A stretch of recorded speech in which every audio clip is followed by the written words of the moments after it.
ndokufunga mato munhu wautaura ega apa achitaura kuti uyu kutaura Ishe ataura ega apa iwewe wanyima wana wangu Samoni uchandipa Samoni iyoyo uchandipa uchatongwa nekuti waramba neSamoni kuti undipe Samoni yaunofana uyu asishe wakataura zvebato wari mudaro zvine odiyo iripo kana muri kuita tingatayisa wakataura pakataurwa zvepolitics kana wautaura zvepolitics wakana utaura zvepolitics tiri padare wautaura zvepolitics kuri kutsigirana nevanhu vako vebato rake saka baba wakazoya nei maovheti ake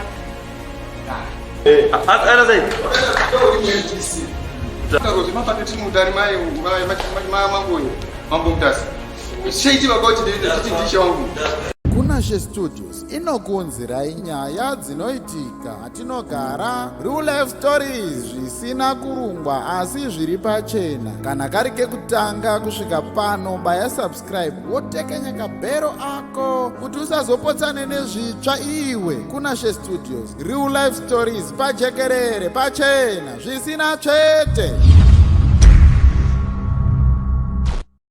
Disclaimer. The views and opinions expressed by Kunashe Studios are those of the authors and contributors and do not reflect the official policy or position. We disclaim liability for damages, losses, or expenses arising from use of our content. Copyright 2025 Kunashe Studios. Mimi nyaya yangu nyingine yapanapa mgani kana kuti road yakavharwa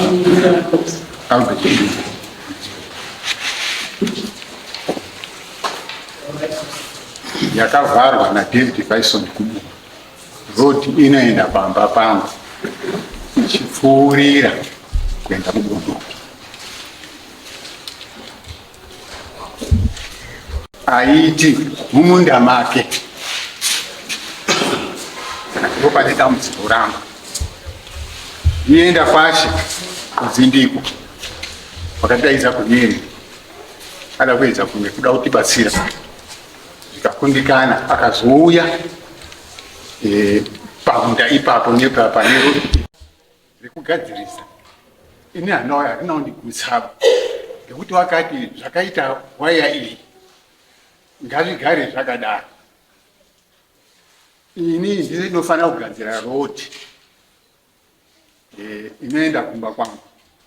Ufishi pekugadzira road hapana. Kune bani kana ndoda zvekuti kugadzira road yaifanira kunge iri kuzopfuura pamwe nemumaminda mewanda. Uku ndiyo gadzira a sort of a bridge kana kuti flyover nizogona kusvika kumba kwangu.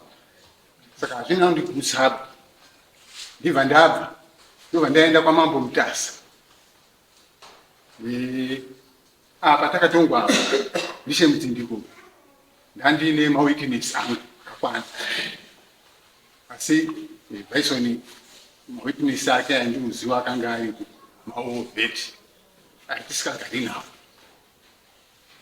PaMambo Mutasa tasvika ikoko Bison wakati inini handina kuuya newitness. Uyu ndiri kuona ine mawitness. Saka enda kanguzi uya kunoku nditi nduye naShe ndikanzi aiwa nguuya iwe ndikanzi handi Mambo no zvakanaka takupa imwe zuva iwe uye newitness yako. Saka David tichipiri kwaMambo Mutasa wakauya newitness yake Ishe Mudzindiko akawitnessa matongero akaita nyaya iyoyi. Aiva nemashoko aya akataura Ishe uyu asina kundigutsa. Aya akanzi naMambo hazvitaurwa muno. Saka zvadaro Mambo wakabvunza Ishe Mudzindiko kuti tsungo ndeyako here? Akati hongu, chienda unogadzirise.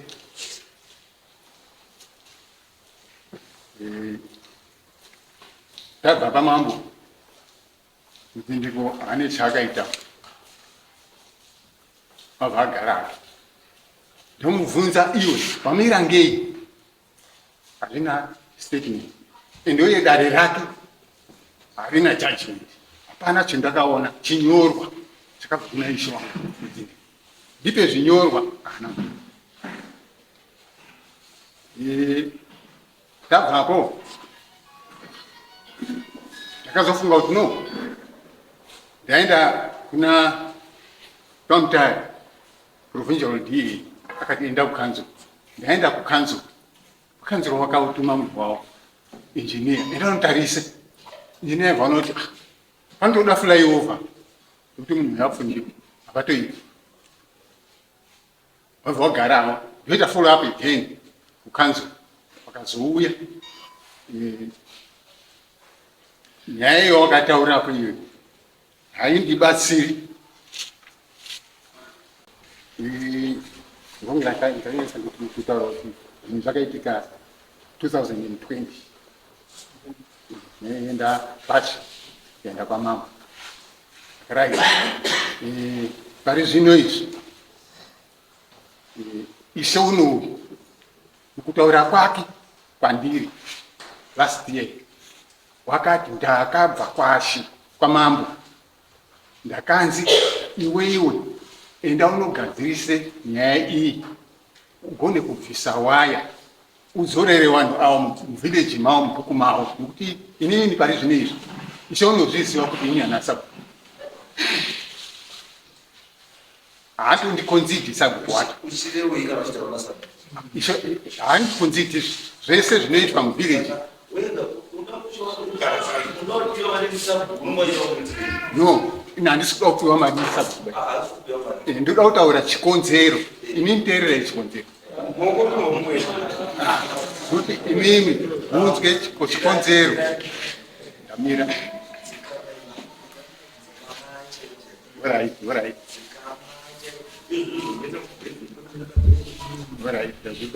Kana mauya panapa itezve panapa amuneka naishe kudzindikana nasabhuku zvimwe panapa zvatisiyana kuteerera kwatuti hadi kuteerera kuti kupusa saizvida nyaya yenyu chete muri kuti panyaya yenyu mamiriro yakaita ichitokubatsirai. Nyaya yangu inini inadaaasoinya iripoti inoenda papapangu yaane more than 200 years iripo izovharwa asi iri muChina. Ndio nyaya yangu.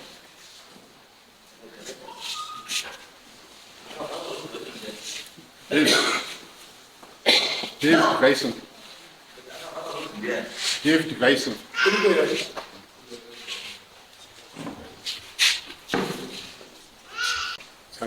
Dzimwe nyaya dzatinoita idzi tine ukama vanhu hatirege kutaura chokwadi, tirege kunyepa, isitanzi musanyepa.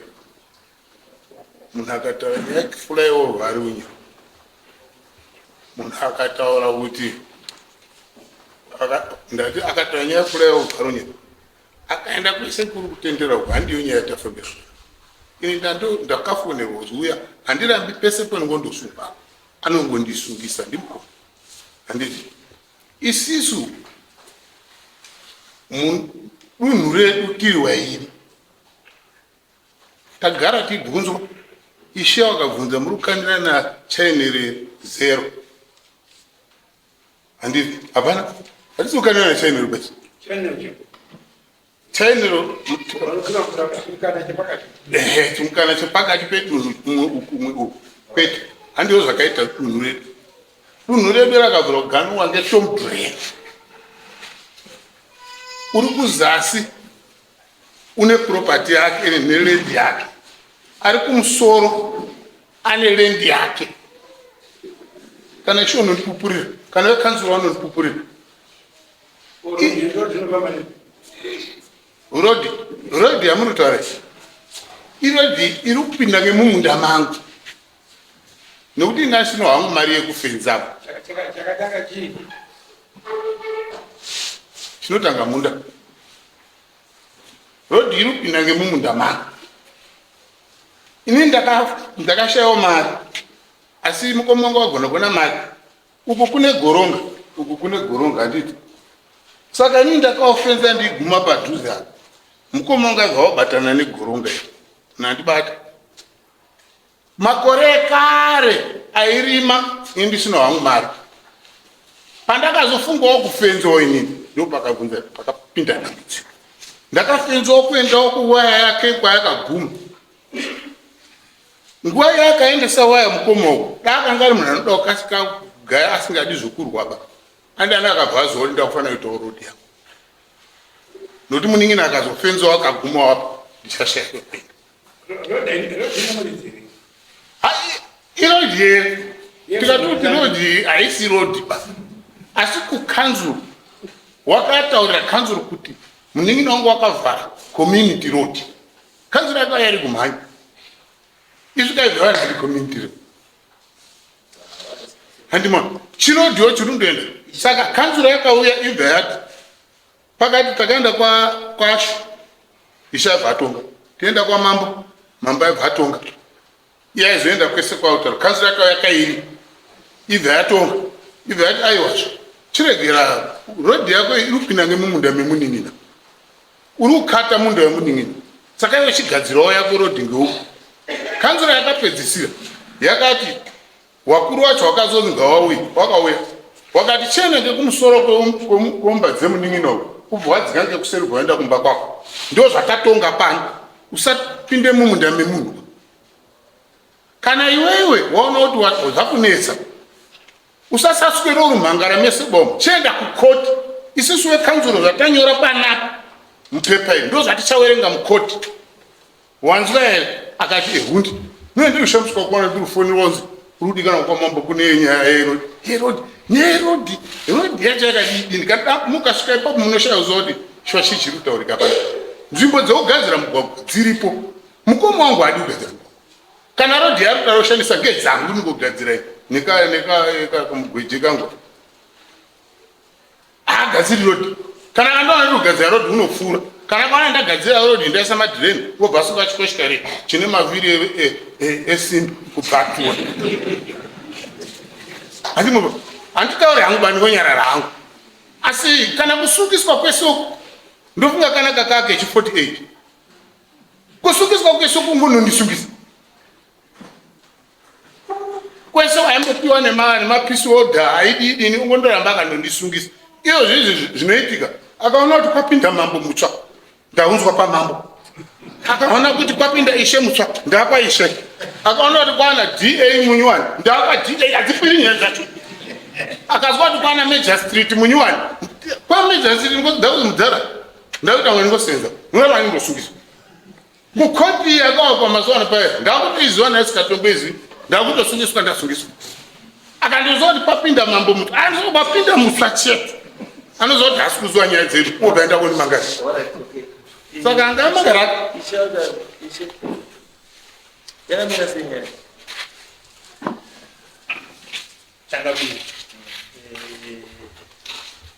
pekutanga pandakanzi ndibate basa reushe mushure mekunga mushanga aripo afa first court yandakatanga kuita nevanhu avo ndakapiwa ripoti yekuti havasi kugarisana zvakanaka ndakaramba handisi kuda musumo kana mari yenyu kana chii chenyu uyai semhuri yekwakudumba yaAlbert neyaDavid tikawagarisa pasi sedare rekwamudzindiko pasina chawabvisa kana sendi tichida kuwayana nechavari waida aibva yangobuda ari makakatano hawana kugarisana zvakanaka tikati no ngatitume mupurisa anoenda inspection kuti kwakamira sei tikanzi mupurisa aibva apa ripoti yekuti hakunaumira zvakanaka ba pari kunzi pacho pane nzira pacho hapana nzira ba parunzi pagadzirwe nzira uyu hapana nzira apa tikati toda kuenda ikoko tinoone kuti zvakamira sei tichibva takaenda takanyatsokruu takawanda vanatete wazukuru nevamwe machinda ekwamudzindiko tichienda kunoona kuti zvakamira sei pakudumba ipapo shuwa tasvika wakutumba wanga ino wake wanga ino wavo tagara tichibva taenda kutombudzireni kwanga kutaurwa kwacho kwese tichibva tatarisa saka nyaya iripo ndeyekuti chokwadi decision yatakapa sawana mudzindiko yekuti uyu takapa decision yekuti umwe neumwe ngaagare kwake nekuti hamusi kugarisana zvakanaka. Wabva kwanzi toti rodhi itenderere nekumusoro kuitira kuti uyu arege kupinda nemuyadhi meumwe nekuti hamusi kugarisana zvakadini zvakanaka.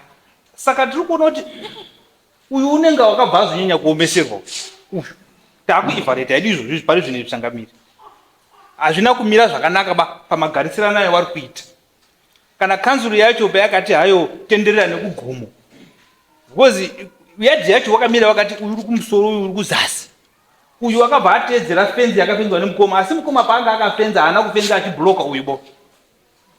Uyu paakazofenzawo manje wakabva afenza rodhi nenzira because uyu une tractor, chihombe chetractor chiri muyadhi make uyu une chirori muri kuona. Saka uyu netractor yake waipfuura pasati pafenzwa ndo paipfuura aenda kuyadhi kwake. Saka uyu paakazopfuura netractor yakabvaisa uku uyabvaisa waya yakabvaisa waya nanhasi tractor irimo muyadhi make haibudi zvaari kutaura haitobudi batractor irimo yakavhakira muri kuona. Saka manje zvawakazokangarisa ndezvokuti pawakadaidzawana kanzura kwakanzuru kwautaura kwawakaenda inaona unitaurira pawakazovisi zvakaita zvimwe zvezvo zvese wakaita ndisingazivi changamiri wakandidarikira. Asi chandiri kugumbukawo pana Albert patakauya chakazoita kuti nyaya yake iregere kunyatsotora value kuti tikwanise kubatsira nekuaprocha babawo kuti baba tikumbira kuti mutsunhure mwoyo mabva mazovharira mukoma nzira sei kuti tibva tanyarara because iye anga akutozvitonga wakati iwe hausi isheba iwe padare wakati hausi isheba iwe akati futi uyu iwe hausi sabhukuba iwe wakashora dare tibva tanyarara tikasaka kana mhasi kuti hatisheba ikati right kana zvakadaro zvakashata wadii zvaonoti hakusi nyaya yako yakanzi gadzisiyana mambo mutasa wadii kudzoka kwamambo mugadziriswe pane kuti murambe makaita mamiriro akaita zvinhu izvo kana wati ini handisi isheba wadii kudzoka kwamambo ogadziriswe nyaya yako imirire zvakadini zvakanaka.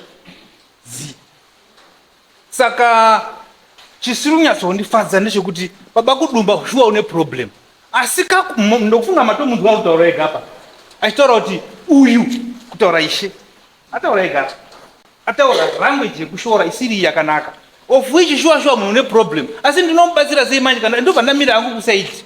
Saka ngaatsvage ofisi yakanaka inogona kumubatsira inini handigoni kumudini kumubatsira ndobva ndamira because wakaenda kukanzuru ikatopa verdict yacho anombondiudza kuti ndakapiwa kanzuru neverdict zvatobva kuna baba muzara pano kuti kwakaenda nekukanzuru kune neverdict iko inini handisi kuziva ini asi ndinozitonga nyaya nozitongeswa nyaya kukaiswa bhora resimbi oshandisa zita rangu misiri izvoba pandakanganisa nepandamutadzira saishe ndobva ndachiaziva kuti ndepake ini ndiri kuedza kuwanyananisa kuti wagare zvakanaka ndaakupiwa mhosva of course shuwa kuvharirwa rodhi wakavharirwa wakauya kumba kwangu awa ndofunga machinda matatu arapa wakauya kumba kwangu watumwa neuyu naAlbert vachida kubvunza nenyaya iyi ndikati nyaya chaichaya ndepo vachiti tinoda samoni rawakatisunga naro iwe mudzindiko tipe samoni rako ndikati muri kuda samoni rekudare kwamudzindiko randakakusunga inaro maane koti here kwakudumba uye futi samoni rekoti yangu ngerekoti yangu harisirei kana muri kuda tsamba panapa yekuti nyaya yenyu itongo kwamutasa ndigona kupai tsamba because ndoti mugare zvakanaka muda tsamba here kuti muda samoni wakavuta toda tsamba hawana kubvisa chinhu changamire hawana mari yawakanaya kana nemusumo wekuti tiri kumbira kutaura nemichangamire handina kubvunza mari handina kubvunza chinhu wakangotaura chimbisi hawana kungotaura chinhu fasvikambo pangwa hawana kana sendero wakabvisa rekuti kutaura nachangamire ba hawana tauya kuzotaura newe iwe wachindinongedza kumeso kwangu inini pamba pangu handina kuwatuka handina kuwaita sei asi ndakawabatsira ndikati ndiri kumbira kuti mugarisane zvakanaka asi ndakupai tsamba iyi ndakawapa tsamba ndikawanyorera apa mushure maizvozvo baba kudubai bvandifonera iwewe wanyima mwana wangu inonzi chi samoni uchandipa samoni iyoyo uchandipa uchatongwa nekuti waramba nesamoni kuti undipe samoni yaunofanira wakandipa ndikati kana maane dare kwakudumba ndogona kukupai samoni because munenge maane dare but asi dare rekwamudzindiko harikupi samoni rekwamudzindiko ba kana maane dare renyu mukuitawo masamoni ekwakudumba endei kunext phase tonzwa kuti nyaya yenyu inotongwa sei ndo mataura ndakaita. Saka handisi kuziva dambudziko rake riri papi shuwa dambudziko rerodhi riripo changamire parukuzi pacho agadzire rodhi atendere ndokumbira baba kudumba musunungure mwoyo wenyu kuti munhu aonewo kupfuura netrakita ndo chikumbiro bazi chaari kuda kuita asi wakashora dare ramudzindiko dambudziko retractor rerodhi riripo, asi matauriro ayo vari kuita Changamire haana kunaka, akashata.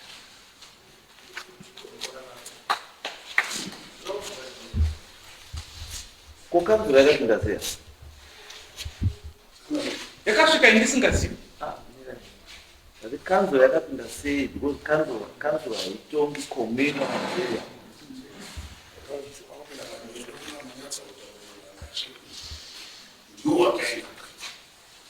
Yakambouya igadirisa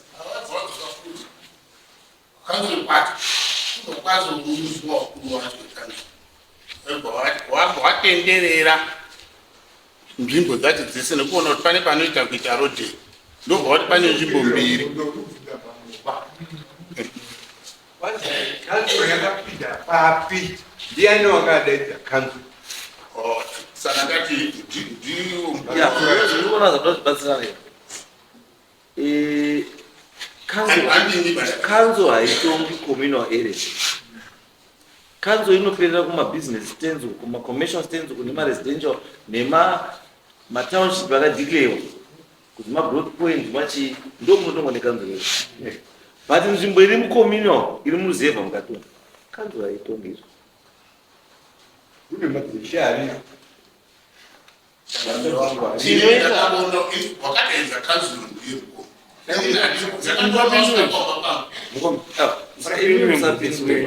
ndikuda munhu akadaidza kanzo apindure kuti kanzo iri nyamba yamutoona nyero yamutoona yakazoperingaze it means it's not an official road. Saka kanzo yaiwingi izvo akanzuro yakauya simba rekuti iuye yobva yatopa nemutombo mucommunal area wakarioneka simba iro. Yes.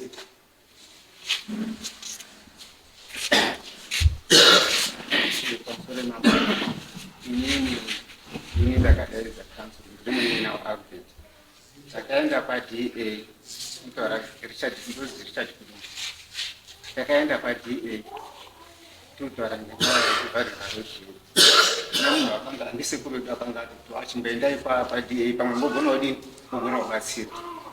Ndobva taenda paDA tatamutaurira dambudziko redu. DA akati isisu hatishaiti zvemarodzi kana zveminda zvaakuitwa ngekanzuro, chiendai kukanzuro. Saka ndo masvikiro atakazoita kuti kukanzuro. Wekanzuro akatuma injiniya wavo kuti enda watarise rodhi iri utaurwa sei, yakambomira sei nekuti pangogadzirika rodhi here parozi imi migadzira yerodhi here. Injiniya wekukanzuro wakauya akatarisa akaona kuti hapagadziriki rodhi. Wakataura kuti panoda big structure kuti isisi tikwanise kuenda paumba pedu kudarika goronga riripo rakavharwa. Saka ndio zvakaitwa kuti sisi tisvike kukanzuro. Kanzuro yazouya kwakauya Mr. Samungure na injiniya wacho akanga ambo na assistant DA Mr. Museve. Saka wauya kudaro wakauya wakasvika wakatenderera nemunda yeuyu.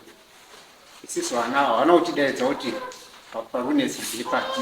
Wakangosvika wakatenderera nemunda uyu wazopedza kuti chiuya itidini tichitaurirana ukatoenda kumafish ponds euyu wazopedza kuti chiuya itidini titaurirana. Tataura totsanangura kuti uyu rodhi iri muchainero munhu uyu wakafenza munda wake aibva apfuura mapipoli akaiswa ndoana mudhuri ekuti munhu wake ungogumira. Saka izvezvo ivo havana kuda kuzozvitarisisaba kuti pikoni ririkutaurwa ratutaura hairi papi. Wakati ngekuti imini makafenzwa wayenyu mipfuurai pikoni, asi ndikuda kutaura kuti apo takafenza isisu kuti tizopfuure pikoni, munda wakapiwa baba wangu Ndishe azi Chirima apa asi unachera makondiwo wangu tori kunze kwemapiko kuma 1960s ini ndandisati ndatombobatwa. Saka ndo zvakazoita kuti patakafenza munda yedu isisu tipafenze kunze kwemapiko kwakapiwa baba Ndishe.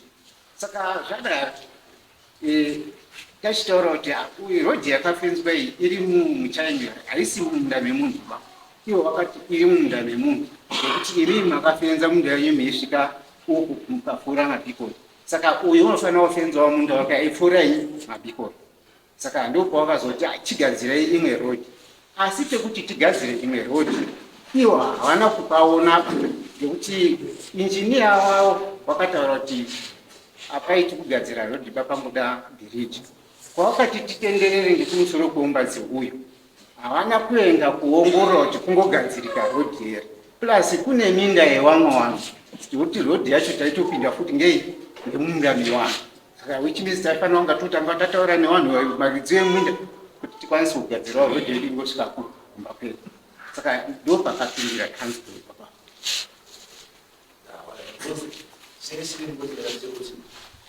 kana wakatopa decision yavo yawakapa chinhu chada kuenforcwa hawakwanisi kuya kuita decision yechinhu chavasingakwanisi kuenforce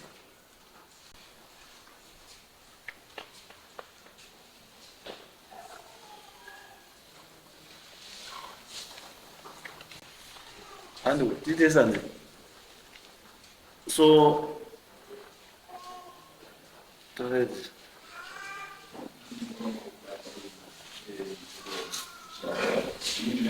ndai vashamba vanoira ni wanasekuru wangu ndiri musukuru ndinouimba ndau iyi yakaitika zvimwe zvacho zvakaitika ndisiripoba ndanga ndiri kutsvaka-tsvaka tractor ravari kutaura ishewe ndini ndakaritenga ndini ndakauya naro pandoda kuti ndibatsire ishe mambo mukatarisa bepa iri rekwaDA kwaMutasa rakanyorwa kunzi this issue was politically motivated for sure.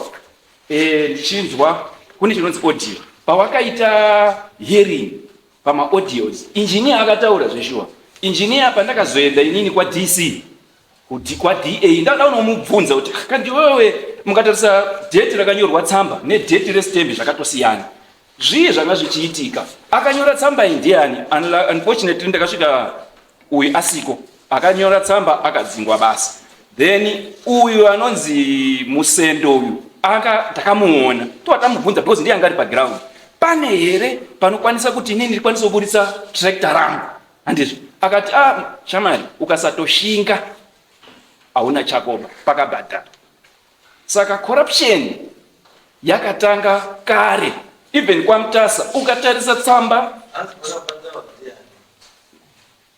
kwazi pane corruption Musendo vanonzi Musendo PPR anga ari kumirira DA because ndakataana DA kana mukafonera DA ariko izvozvizvi akandinyorera tsamba inini kuti nhau yako ikai haiite enda kwaMutasa tsamba yacho iri papa ndokuzokwanise kuuya kunoku. Then pakufenza kwakaita David akafenza in 2 phrases. I'm sure kuma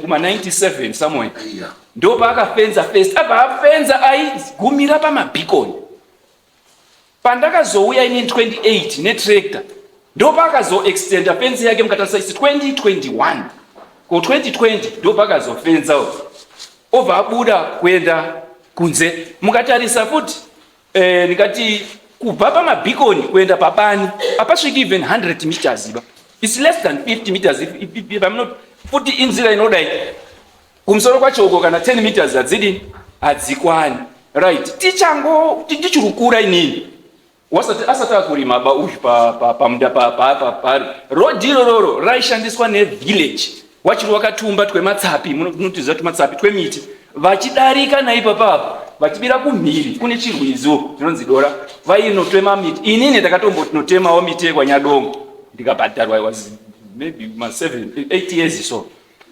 tikatotakura dzimwe dzacho nzira yawaishandisa iri kure yashandiswa because village yacho inenge yakareba ichienda uko and road rakagadzirwa kudhara mudiki maybe kuroad iroro tisingazivi hangu makore ake but unofanira kunga mudiki wakatozouya kubva kubasa achizopiwa munda iyoyo road iroro riripo risina kana panomboita problem. Okay, uritaura wakapenza andizvo, but is there anyone akauya kwamambo kana kwashe kana kwasabhuku ati aiwa ini ndaitwa disturbed? Hapana, ambeno kana ali kwachazopindura. Then pane tsamba yakabva kwa judgment. Handizivi kuti kana muchinyora judgment munonyora kuti sabhuku kudumba, not David Vaison. I don't know. Ndakatombozvibvunzawo izvozvo iripo patsamba yacho judgment yekwamutasa yakanzi Ishe ngaadzosere Ishe ngaanoripedzisa. Pakanyorwa kunzi David Albert versus sabhuku kudumba. Nyaya iyo I'm sure dzaikirietwa ndi angari Ishe. Ndosaka ndakamutano wakomana aiwa ngati ngauye panapa. Now ya rutaura yekuti takaenda omba kwake. Zveshuwa ndakaenda omba kwake. Taida masamu. Uyu zvataura zvekuti Albert anomsungisa. Ndisekuru wangu kunyepa. Wakasungisa munin'ino wangu. Aenda konomubvunza kuti sekuru muri kuita sei zvamaovharira tractor ndakonorima. Akamsungisa uyu. Nzodzipura mapo wangu. Mapurisa akauya. Mapurisa ZRP ikauya. Ikanzi padamburwa fence ndepapi? Hapana chakaonekwa. But inini mafungire angu, judgment yangu pakabhadhara. Then imwe nyaya yataurwa naIshawo yekuti masamoni zveshuwa takaenda pake tikanetsa nenhau yemasamoni. Masamoni ayabve kati kwada. Achiti hatipi ndo pakazotipa tsamba iyi. Ndo ndamubvunza kuti iwe judgment ndemuna 2021. Andizvo. Now tiri muna 2025. Wakundipa tsamba iwewe due to the fact yekuti hausisiri Isheba. Because takambotanga taenda kwa mzindiko kwacho. Ndawobvunza kuti tsamba tractor rangu wakomana muda kuti rizva razoita sei. Andizvo. Roba raorere 3-4 years. Ormaona udaro. Andizvo. Ndo ndanzi aiwa azviitiba ndo pakazotipa tsamba usho. Ndaenda kumba kwake. Mungatarisa date retsamba iro ndo date randakabva kucouncil kwa DA. Ngafunga pari zvinezvi kana tichadzoka.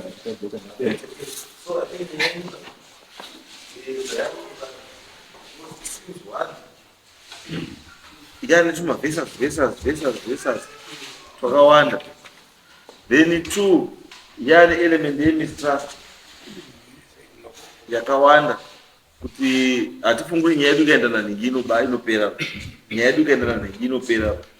Saka isusu zvatavina takutuma wakomana yacho wanyase kuona fenzi iyo nezvakaita nemabhiko nacho everything zviripo toita nyaya yemamiri azvakaita, then you can tochipa decision.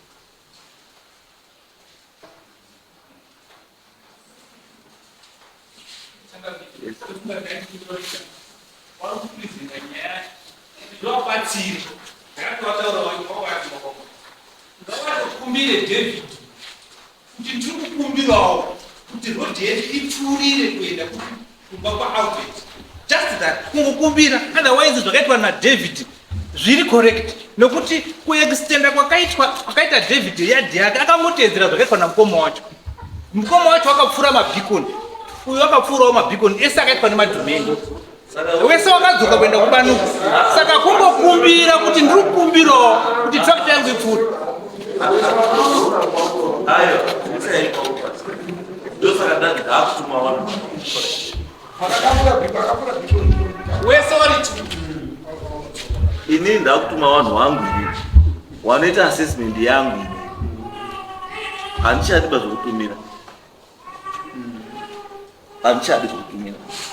Because already zvinounza confusion. Because kana council iine decision pachinhu chausikafanira kupa decision, kwandiri zvinosiyana ne, because this is communal area. Hakuna council inopa munhu munda mubhuku, hakuna. Saka simba rekuzoti wape decision mubhuku riri kubva kupi? Iwo mutemo usingavhumidzi kuti washare communal land. Saka simba redecision wari kuwana kupi?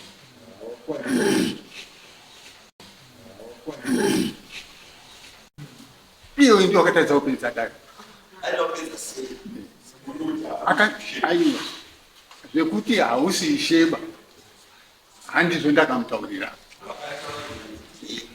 ini ndakati gadzirisa nyaya iyi sezvawakataurirwa ndimambo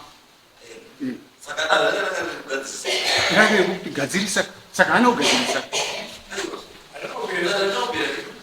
kwemakore mangani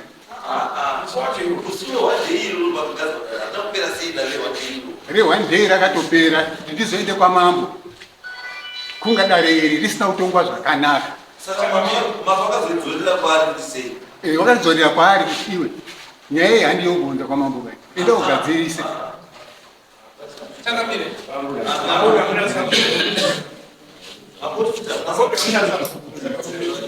paroita confusion diki I'm sure mukatarisa madhetsi andinawo panapa pawakatonga nyaya yefensi nzinzwisise ipo papo yefensi I'm sure madheti mani right dare risina kupera ndera uyu akanga amhanganira uyu yemasamonzi atatu taura ndakati ndakaenda mundu zuva rikutaura kuti ndakaenda kumba kwake nevanhu vairava tiri kuti toda masamonzi awakasumbisa uyu because dare rakatadza kupera because uyu wakati hausi mubhuku mangu ba aibva abvuma uyu kuti aiwa wanhu hawasi mubhuku mangu ba wabvonzi saka iwe unotonga sei wanhu vasiri mubhuku mako ndo pakabva perera dare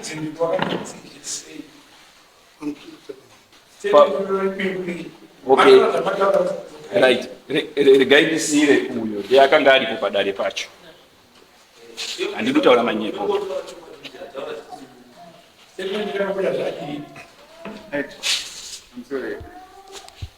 right mushure mekukakawadza nga mationa kuti pane kusawirirana kwemadzibaba angu nditika wakaenda kwaishe shevari apo ndofunga chondinotanga kutaura chaito kuti padai wazonzi wasisheba wataurwa kunzi wasisheba munhu ukatsikirwa zvakanyanya ukashatirwa uzi awa ndibaba wangu asi zvawataura zvekuti ndakakusungisa zvakanda tikamutiunzai uya nemasabuni ekusungiswa kwamakaitwa neuyu meno munouya nawo here baba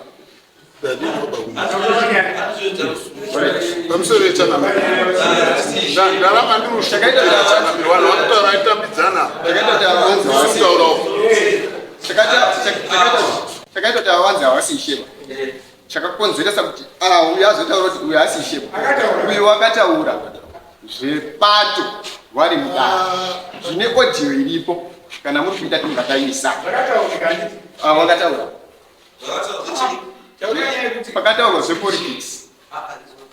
pakataurwa zvepolitics tikanzi kana wakutaura zvepolitics asisheba kana wakutaura zvepolitics tiri padare wakutaura zvepolitics right wakataura kuti uyu mukomana uyu aribeti handiteereri ba une musikazwa aribeti zvaine musikazwa razuri ukanda usabhuku right zvari ukanda usabhuku wakawanda vanhu vavo uyu urutsigirana nevanhu vako vebato rake kubvisa ndosaka baba wakazoya nei nemaovheti ake kudai ndapfuura iyoyo ndo zvakangozi uyu ataunza wasisheba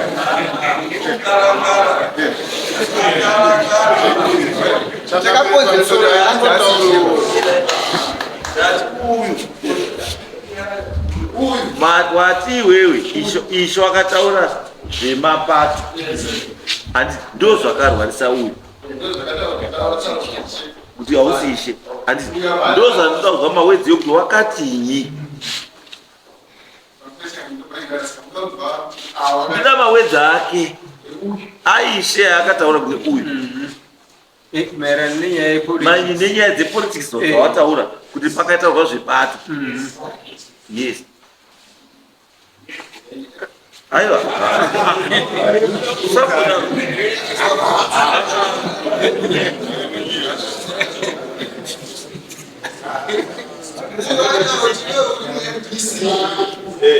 anasai kutaura kune awa zviripo zvirekodi ndopakati kana tautaurwa zvemapato tiri mudare mamamboyo mambo mutasi chaitiva kauti titi ndishe wangu mawitness muringe mungaita zvinhu zvemubatuka handiti ka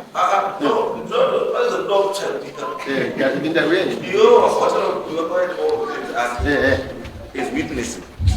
Ko uyo aziwe triple C anga ine ma-witness abi. Sechi apo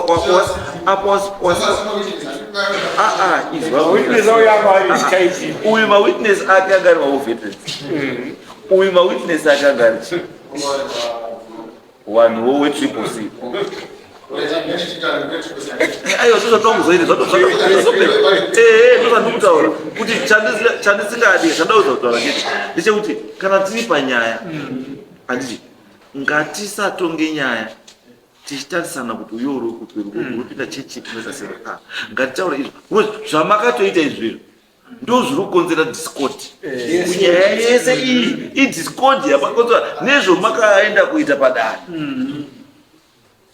Discord yese yabva pamashoko enyu yamakaexchange padani. Uragara ako pasi pamotoreti. Hangu zvokutaura zvakawanda ndafara hangu wakumati kwegiraundi ngawauya watarisa hapana panozi panotadza kuita rodi kusada kugadzira rodi. Ini ndinogadzira rodi yepigini foti mota ichifamba hakuna kumbozi kune vanhu ba musoro komba dzangu igomo isingagari vanhu musoro komba dzangu kwaitofamba zvirei zviya kudhara saka ngoda zvakugadzira rodi uchazomone munhu anogadzirira rodi kusada kugadzira rodi chete kanzuro wakabvira kutenderera kwese waibva kuti apa panoita kuisa rodi imi michigadzira irodi kupfuura ngepana patakagara pamakwira kumusoro komba dzemunhu pamawadzika kuenda paumba penyu zvose zviri kutaura zvichakamirira zvimwe ngezvekunzvengadzira kuti enda kuti kama vanhu musi pagiraundi ka zvinoda kutarisa pagiraundi pacho zvakanaka zvakaita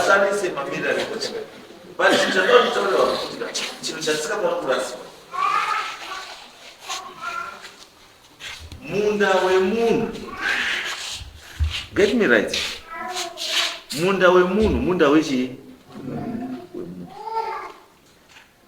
nyangwe mukaisa chinhu chepublic mu-private property, it means that the owner of the property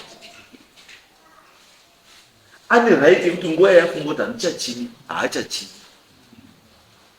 ende hapana zvamunomuita kuti nyangwe muine 500 years muri kupfuura naye parodha, asi imi magara muchitoziva kuti patiri kupfuura nayo parodha munda wamaJackson. Musodoti maJackson handichanoti kuti mupfuure nepamunda pangwa, musarwadziwe because munda wamaJackson. Panofanira kuita difference between no man's land ne-private property. Ipapo ngatizvite sei? Ngatipazivikane ipapo kuti ichi chinhu ichi ngekwasabhuku because hapasi pemunhu. Nekuti apa munda wamaJackson asi tiri kupfuura nemo ndo pane road izvezvi ndo pane chii? Ndo pane road asi hapasi pedu. Izvozvo musazobokakawadza nene because the owner of that land munomuziva but muda kuhwanda. Musahwande because muridzi wenzvimbo iyoyo munomuziva. Sei imi muda kuti imi yedu kuminda hatidi because ndekwangu musamboengeko. Ko apa pane munhu wamunoziva sei muda kupfuura nepo imi muchiziva muridzi wepo. Dambudziko rawo wakapfuura mabhikoni wese. Uyu wakapinda mukati. Wakaba imbavha dzese. Uyu wakapinda mukati. Vazi wese vari tu imbavha. Uyu wakapfuura mabhikoni, uyu akapfuura mabhikoni. Saka nyaya yapo yekuti iwe wakapfuura ini kana ndakudzoswa newe dzokawo. Anyway, wakomana uri Tuesday Wednesday totogadzisa nyaya iyi.